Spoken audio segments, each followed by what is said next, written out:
Welcome back to another technical deep dive here in the debug zone. Today we're tackling a big question and breaking it down with insights from other users. Hopefully this clears up some misconceptions and helps you get the answer you need.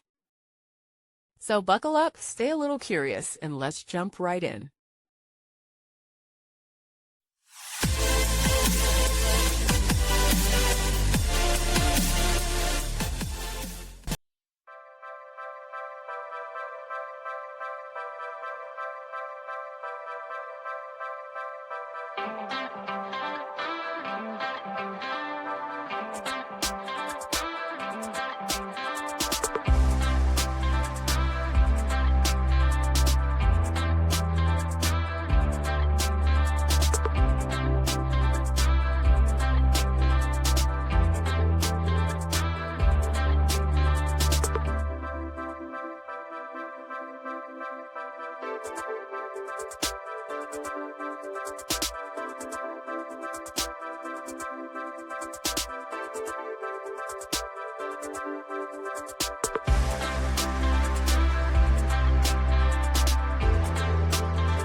And that's a wrap.